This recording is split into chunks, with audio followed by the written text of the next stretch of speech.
Next students हमारे पास topic है black body radiation. It is not black radiation, it is black body radiation. अब अगर एक black body की बात की जाए तो a perfect black body is that which is an ideal absorber of the radiation as well as it is an ideal radiator of the radiation.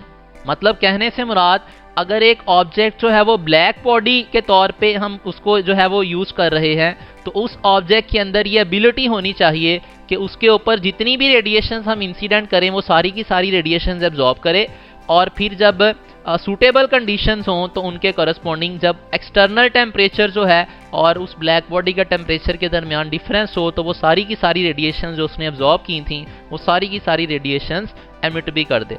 तो perfect black body या आइडियल ब्लैक बॉडी जो है उसके पास ये दोनों properties होती हैं। सो अगर हम ब्लैक बॉडी के बारे में फर्दर की पॉइंट्स देखें तो next is absorption coefficient of the perfect black body is always 1। मतलब इसका है कि ब्लैक बॉडी जो है उसके ऊपर जितनी भी रेडिएशंस हम इंसिडेंट करेंगे वो सारी की सारी एब्जॉर्ब कर लेगी। नेक्स्ट पॉइंट है at low temperatures black body emits longer radiations of longer wavelength. Low temperatures पे जो रेडिएशंस एमिट होंगी उनकी वेवलेंथ लॉन्गर होगी। वेवलेंथ लॉन्गर से मुराद होगा फ्रीक्वेंसी स्मॉलर होगी, क्योंकि हमारे पास वेवलेंथ का रिलेशन फ्रीक्वेंसी के साथ इन्वर्स है। तो अगर हमें एमसीक्यू में इस तरह से पूछ ले कि लो टेम्परेचर पे कौन सी फ्रीक्वेंसीज वाली रेडिएशन एमिट होती हैं, तो वेवलेंथ लॉन्गर होती है लो फ्रीक्वेंसीज लो टेम्परेचर्स पे, और फ्रीक्वेंसी की वैल्यू जो है हमारे पास वो शॉर्टर होगी, स्मॉलर होगी। नेक्स्ट अगर ह्यूमन बॉडी की बात की जाए तो ह्यूमन बॉडी का टेम्परेचर चूंकि 37 डिग्री सेल्सियस होता है अप्रॉक्सीमेटली, तो स्टूडेंट्स ह्यूमन बॉडी और रूम टेम्परेचर हमें पता है इससे आमतौर पे कम 25 डिग्री सेल्सियस लिया जाता है। तो इसके करस्पॉन्डिंग ह्यूमन बॉडी जब रेडिएशन एमिट करती है इलेक्ट्रोमैग्नेटिक रेडिएशन स्पेक्ट्रम में फॉल करती हैं इंफ्रारेड रीजन के अंदर, और वेवलेंथ की वैल्यू टिपिकली 9.35 माइक्रोमीटर होती है। ये भी एमसीक्यू वाइज याद कीजिएगा। नेक्स्ट ब्लैक बॉडी रेडिएशन के बारे में लूमर और प्रिंगशेम इन्होंने जो एक्सपेरिमेंट किया था उस एक्सपेरिमेंट के चंद एक फैक्ट्स और उनके रिजल्ट्स डिस्कस कर लेते हैं। लूमर और प्रिंगशेम जो एक्सपेरिमेंट था उसमें उन्होंने ब्लैक बॉडी रेडिएशन से एमिट होने वाली जो रेडिएशंस थी उनका स्पेक्ट्रम जो है उसको प्लॉट करने की कोशिश की थी, और ग्राफ प्लॉट किया गया था इंटेंसिटी वर्सेस वेवलेंथ। तो इन ग्राफ जो प्लॉट किया गया था वो ग्राफ हमारे पास यहाँ पे 3-4 डिफरेंट टेम्परेचर पे मौजूद है। इन सारे टेम्परेचर्स के ऊपर ग्राफ की अगर ओवरऑल शेप देखी जाए तो ग्राफ क्या है, एक कर्व आ रही है। ग्राफ सारे के सारे शेप मिलती जुलती है। फ़र्क क्या आ रहा है सारे ग्राफ्स में कि peak value of the graph जो है वो थोड़ा ऊपर नीचे शिफ्ट हो रही है। बाकी इस वाले ग्राफ से रिलेटेड हमारे पास इंटरेस्टिंग फैक्ट्स थे, जो इंटरेस्टिंग रिजल्ट्स आए थे वो हमारे पास यहाँ पे मौजूद हैं। First one is at a given temperature energy is not uniformly distributed. So ये भी एमसीक्यू में पूछा जा सकता है कि ब्लैक बॉडी रेडिएशन से जो हमारे पास रेडिएशन स्पेक्ट्रम आता है उसमें एनर्जी जो है वो कैसे डिस्ट्रीब्यूटेड होती है। It is non uniform distribution. Next हमारे पास पॉइंट आता है lambda max multiplied by T. यहाँ पे टी क्या है, it is the temperature. Lambda max multiplied by T is equals to Wien's constant, और उसकी वैल्यू हमारे पास होती है 2.9 into 10 to raise power -3।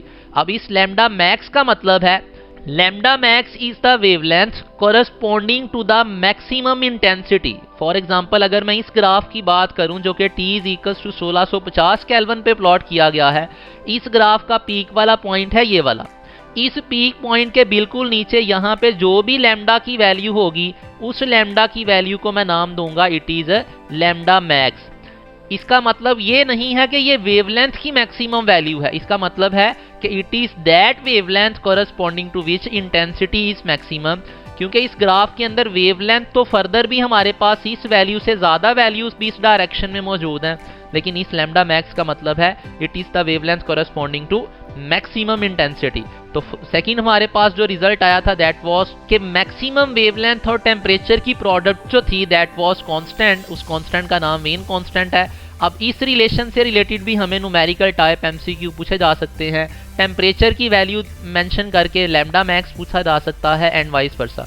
Next हमारे पास जो फैक्ट आया था, जो हमारे पास डिडक्शन थी इस ग्राफ से, that was intensity is directly proportional to lambda up to lambda max. Intensity और लैम्डा जो था, वेवलेंथ बढ़ने से इंटेंसिटी जो थी वो बढ़ रही थी। ये कब तक ये वाला रिलेशन होल्ड करता था? लैम्डा मैक्स तक।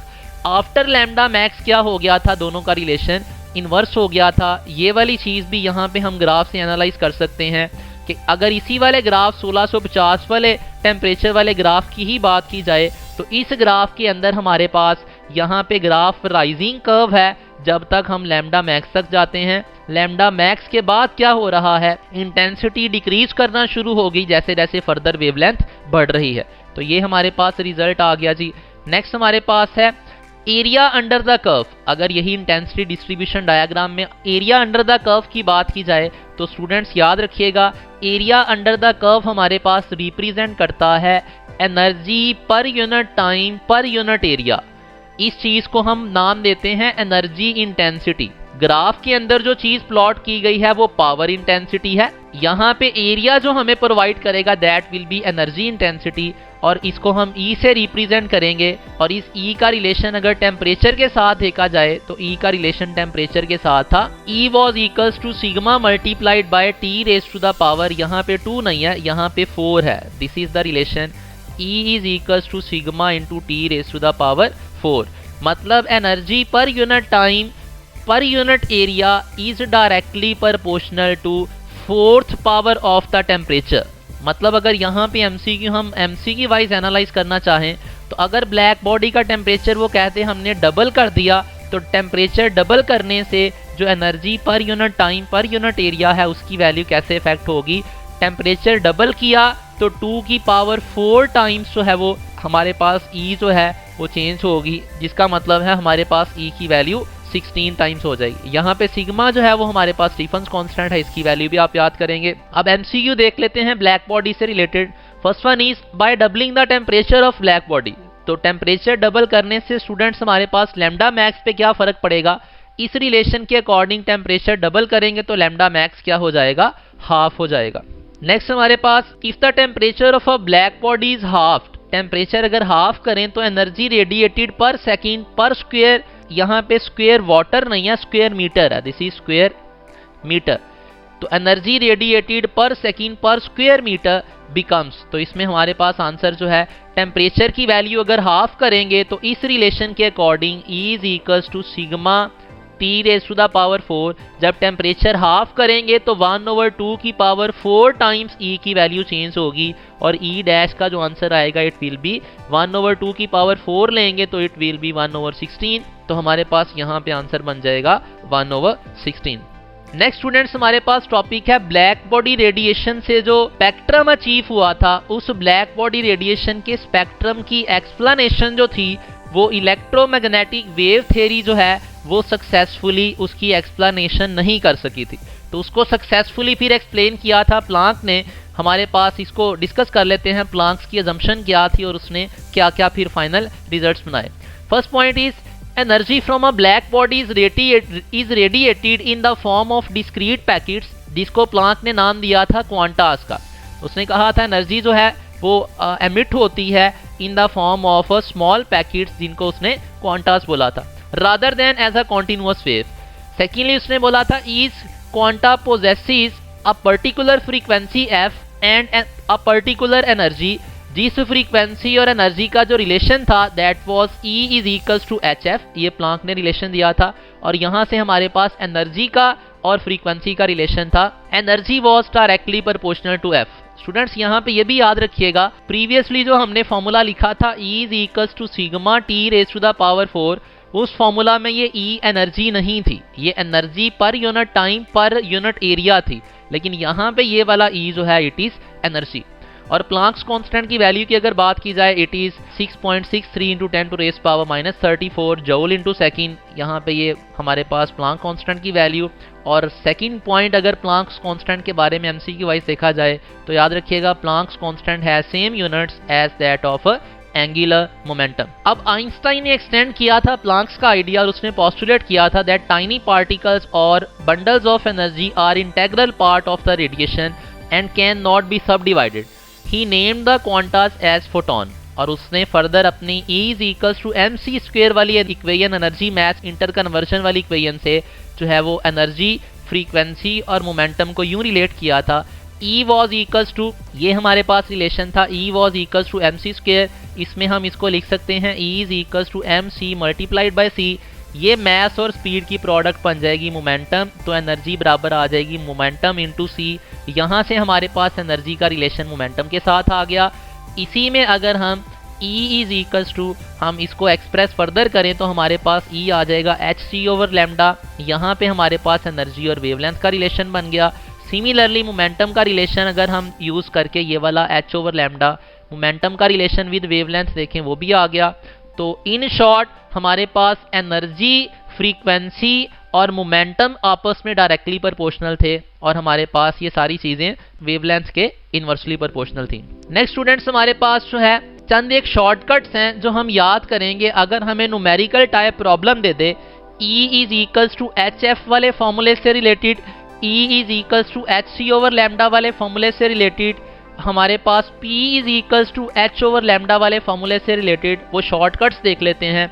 फर्स्ट ऑफ ऑल अगर हमारे पास स्टेटमेंट में पूछा हो वैल्यू ऑफ एनर्जी और हमें सिर्फ प्रोवाइड कर दी जाए वेवलेंथ ऑफ द फोटोन या वेवलेंथ ऑफ रेडिएशन प्रोवाइड कर दी जाए और हमें पूछा जाए उसकी एनर्जी क्या है और ऑप्शंस के अंदर जो यूनिट्स एनर्जी के हों वो यूनिट्स हमारे पास हों जूल, तो स्टूडेंट्स उसका शॉर्टकट क्या है? उसका शॉर्टकट यहाँ पे बेसिकली ये एच सी की वैल्यू पुट करके ही उसको कैलकुलेट किया गया है। एच सी की वैल्यू जब आप मल्टीप्लाई करेंगे, आप इसको वेरीफाई भी करिएगा लाजमी, उसकी वैल्यू आएगी 1.98 into 10 to raise power minus 25। इसको अप्रॉक्सीमेटली हम 2 into 10 to raise power minus 25 लिख लेंगे डिवाइडेड बाय लैम्डा। अब जो भी स्टेटमेंट में लैम्डा की वैल्यू दी होगी हमने सिर्फ वो लैम्डा की वैल्यू यहाँ पुट करनी है। लैम्डा की वैल्यू पुट करेंगे तो हमारे पास यहाँ पे एनर्जी की वैल्यू आ जाएगी। नेक्स्ट अगर मोमेंटम देखा जाए, मोमेंटम चूंकि h ओवर लैम्डा होता है, इसको फर्दर हम एच एफ ओवर सी भी लिख सकते हैं। अब यहाँ पे h और c की अगर वैल्यू पुट कर ली जाए, यहाँ पे h और c की वैल्यू पुट कर ली जाए तो दोनों की रेशो से हमारे पास जो नंबर बनता है, जो मल्टीप्लायर बनता है, उसकी वैल्यू ये है। इसको अगर फ्रीक्वेंसी से मल्टीप्लाई करें तो हमारे पास मोमेंटम आ जाया करेगा। तो अगर हमें फ्रीक्वेंसी ऑफ रेडिएशन दे दे और हमें पूछे मोमेंटम ऑफ पार्टिकल तो हम ये वाला रिलेशन यूज करेंगे। नेक्स्ट अगर वेवलेंथ की वैल्यू दी हो और एनर्जी पूछी हो इन इलेक्ट्रॉन वोल्ट्स, हमें एनर्जी का जो आंसर पूछा गया है वो जूल वाले यूनिट में नहीं है बल्कि सारी ऑप्शंस के अंदर एनर्जी मौजूद है, उसका आंसर मौजूद है इलेक्ट्रॉन वोल्ट के अंदर। तो स्टूडेंट्स इस केस में हम क्या करेंगे, वही वाला एच सी ओवर लैम्डा वाला रिलेशन यूज करेंगे। सिर्फ उसमें फर्क क्या आएगा, एच सी ओवर लैम्डा में बटे में हम पुट कर देंगे 1.6 into 10 to raise power minus 19। तो जब ये वाली सिंप्लीफिकेशन करेंगे तो ऑटोमेटिकली हमारे पास क्या यूनिट्स बन जाएंगे, इलेक्ट्रॉन वोल्ट में। तो यहाँ से एच सी की वैल्यू पुट करने के बाद जो फाइनल रिलेशन बनता है, एनर्जी की वैल्यू इलेक्ट्रॉन वोल्ट्स में आएगी। सिंपली हमने क्या करना है, इस वाले नंबर को 1.24 into 10 to raise power minus 6 इसको डिवाइड करना है लैम्डा के साथ। तो जो भी लैम्डा की वैल्यू दी गई है उस लैम्डा की वैल्यू को पुट करें, ऑटोमेटिकली हमारे पास 1.24 multiply by 10 to raise power minus 6 को डिवाइड करें लैम्डा से, हमारे पास जो आंसर आएगा that will be in electron volt. Next point हमारे पास particle nature of photon dominate करती है। ये भी एमसीक्यू की पर्सपेक्टिव से याद रखिएगा। पार्टिकल नेचर स्टूडेंट्स तब डोमिनेट करती है जब एनर्जी जो है वो 1 मेगा इलेक्ट्रॉन वोल्ट के करीब करीब हो। इसका ये हरगिज मतलब नहीं है कि एग्जैक्ट इतनी एनर्जी हो तभी पार्टिकल नेचर डोमिनेट करेगी। मतलब है कि 1 मेगा इलेक्ट्रॉन वोल्ट के अगर करीब करीब एनर्जी है फोटोन की तो वो उसकी जो नेचर है वो पार्टिकल नेचर डोमिनेट करती है। फॉर एग्जांपल गैमा रेज की बात कर लेते हैं, उनकी एनर्जी इसी एनर्जी वैल्यू के करीब करीब होती है, तो उसकी हम कहेंगे पार्टिकल नेचर डोमिनेट करती है आमतौर पे। नेक्स्ट हमारे पास अगर वेव नेचर की बात की जाए तो वेव नेचर डोमिनेट करती है जब एनर्जी जो है वो close to 10 to raise power minus 10 electron volt के करीब हो। और ये वाली एनर्जी में हमारे पास जो रेडिएशंस मौजूद हैं वो रेडिएशंस रेडियो वेव्स वाली हैं। तो ये भी याद रखिएगा, अगर 10 टू रेस पावर माइनस 10 के करीब हमारे पास एनर्जी है तो उसके करस्पॉन्डिंग। जी स्टूडेंट्स, नेक्स्ट हमारे पास इलेक्ट्रोमैग्नेटिक रेडिएशन स्पेक्ट्रम है। इस रेडिएशन स्पेक्ट्रम में हमने ये जो रीजन्स हैं गैमा रेज, एक्स रेज, इनकी तरतीब याद करनी है। इसमें लेफ्ट टू राइट अगर मूव करते हुए देखें तो लेफ्ट टू राइट मूव करते हुए हमारे पास फ्रीक्वेंसी डिक्रीज करेगी, एनर्जी डिक्रीज करेगी, मोमेंटम डिक्रीज करेगा, जबकि वेवलेंथ की value left to right move करते हुए इंक्रीज करेगी। और वाइस वर्सा वेवलेंथ की वैल्यू जो है वो डिक्रीज करेगी, एनर्जी, फ्रीक्वेंसी और मोमेंटम इंक्रीज करेंगे। अब इस स्पेक्ट्रम में वैल्यूज याद नहीं करनी, सिंपली इनकी जो है सीक्वेंस याद करना है। और इस सीक्वेंस से रिलेटेड हमें एमसीक्यूज में पूछा जा सकता है। लाइक हमें पूछा जा सकता है कि which of the following is a true pattern of increasing energy of electromagnetic radiation. तो उसमें हमें हर ऑप्शन में कोई 3-3 रीजन्स मेंशन किए होंगे। तो हमें एमसीक्यू जो इंक्रीजिंग एनर्जी का ऑर्डर पूछा जा सकता है, इंक्रीजिंग मोमेंटम का, इंक्रीजिंग फ्रीक्वेंसी का या इंक्रीजिंग वेवलेंथ का। तो उसके करस्पॉन्डिंग हम ये सीक्वेंस याद करेंगे। लेकिन अगर पर्टिकुलरली विजिबल रीजन की बात की जाए तो विजिबल रीजन की स्टूडेंट्स आप स्टैट्स याद करेंगे। विजिबल रीजन की वेवलेंथ रेंज 400 नैनोमीटर से 750 नैनोमीटर तक है। अगर फ्रीक्वेंसी रेंज की बात की जाए तो वो 7.5 इंटू 10⁻14 हर्ट्ज से लेके 4.2 इंटू 10⁻14 हर्ट्ज तक है। और सिमिलरली अगर एनर्जी रेंज की बात की जाए तो एनर्जी रेंज मिनिमम हमारे पास 1.7 इलेक्ट्रॉन वोल्ट और मैक्सिमम हमारे पास 3.1 इलेक्ट्रॉन वोल्ट। अब विजिबल रीजन के अंदर हमारे पास वो 7 कलर्स हैं जिनको हम वीब गॉयर से लिखते हैं। इसमें हमारे पास रेड कलर की वेवलेंथ मैक्सिमम होती है, ये 700 नैनोमीटर रेड वाले कलर को एसोसिएट करेगा, लिंक करेगा। और वॉयलेट कलर की वेवलेंथ जो है वो मिनिमम होती है। सिमिलरली अगर एनर्जी की बात की जाए तो रेड कलर की वेवलेंथ चुके मैक्सिमम, तो इसकी जो एनर्जी होगी वो मिनिमम होगी। और अगर हम वॉयलेट कलर की बात करें, इसकी वेवलेंथ चुके मिनिमम है तो इसकी एनर्जी जो है वो मैक्सिमम होगी। नेक्स्ट एमसीक्यूज कुछ देख लेते हैं। First one is what is the energy of a photon of wavelength 1240 nanometer. अब स्टूडेंट्स अगर आप ऑप्शन इस वाले एमसीक्यू में देखें, सारी की सारी ऑप्शंस हमें गिवन है इलेक्ट्रॉन वोल्ट वाले यूनिट में। तो हमने जो शॉर्टकट बनाया था प्रीवियसली कि अगर हमें इलेक्ट्रॉन वोल्ट में एनर्जी पूछी जाए तो हमारे पास एनर्जी बनेगी 1.24, ये वाला relation 1.24 into 10⁻⁻6 divided by lambda और साथ में यूनिट्स एनर्जी के इलेक्ट्रॉन वोल्ट आएंगे। तो अगर इस वाले रिलेशन को यूज किया जाए, एनर्जी हमारे पास है 1.24 इंटू 10⁻⁻6 डिवाइडेड बाय वेवलेंथ की वैल्यू। वेवलेंथ की वैल्यू हमारे पास है 1240। 1240 को मैं लिख सकता हूँ 1.24 इंटू 10⁻3। तो चूंकि इस वैल्यू के साथ नैनोमीटर भी लिखा हुआ है तो नैनो की जगह पे हमारे पास आ जाएगा इंटू 10⁻⁻9। अब अगर हम इसको सिंप्लीफाई करें 1.24 और 1.24 कैंसिल हो जाएंगे। हमारे पास 10⁻⁻ को अगर सिंप्लीफाई किया जाए, ये दोनों मिलके बना देंगी 10⁻⁻6। 10⁻⁻6 भी ऊपर नीचे कैंसिल हो जाएगा तो हमारे पास आंसर बन जाएगा 1 इलेक्ट्रॉन वोल्ट। तो यहाँ पे आंसर आ जाएगा it will be alpha which is 1 electron volt. Next हमारे पास क्वेश्चन है the momentum of a photon of frequency 10⁻20 hertz. अब अगर फ्रीक्वेंसी की वैल्यू दी हो तो इसके करस्पॉन्डिंग हमने बताना है मोमेंटम की वैल्यू। तो स्टूडेंट्स हमारे पास मोमेंटम वाला जो शॉर्टकट था जिसमें फ्रीक्वेंसी हमें दी होती थी वो हमारे पास था momentum is equals to this relation 2.2 multiplied by 10⁻42 into frequency. इस रिलेशन में सिंपली अगर फ्रीक्वेंसी 10⁻20 पुट करें तो 10⁻20 और 10⁻42 दोनों सिंप्लीफाई होके जो आंसर बनाएंगी that will B 2.2 into 10⁻22। Again answer हमारे पास क्या आ जाएगा यहाँ पे बीटा। नेक्स्ट टॉपिक हमारे पास स्टूडेंट्स है interaction of matter with radiation. अब interaction of matter with radiation में हम particle nature of the photons discuss करते हैं। और पार्टिकल नेचर ऑफ फोटॉन से रिलेटेड हमारे पास 3 फिनोमिना हमारी बुक में डिस्कस किए गए हैं। First one is photoelectric effect. इसमें एनर्जी कंडीशन याद रखिएगा students, energy of the photon अगर 0.51 मेगा इलेक्ट्रॉन वोल्ट से कम हो तो जो प्रोसेस डोमिनेटली होगा वो प्रोसेस फोटो इलेक्ट्रिक इफेक्ट होगा। अगर एनर्जी ऑफ द फोटोन जो है 0.51 मेगा इलेक्ट्रॉन वोल्ट और 1.02 मेगा इलेक्ट्रॉन वोल्ट के दरमियान में हो तो हमारे पास जो प्रोसेस ज़्यादा होने के चांसेस हैं वो हमारे पास कॉम्पटन इफेक्ट है। नेक्स्ट अगर एनर्जी हमारे पास 1.02 से ग्रेटर या उसके इक्वल हो तो प्रोसेस जो डोमिनेटली होगा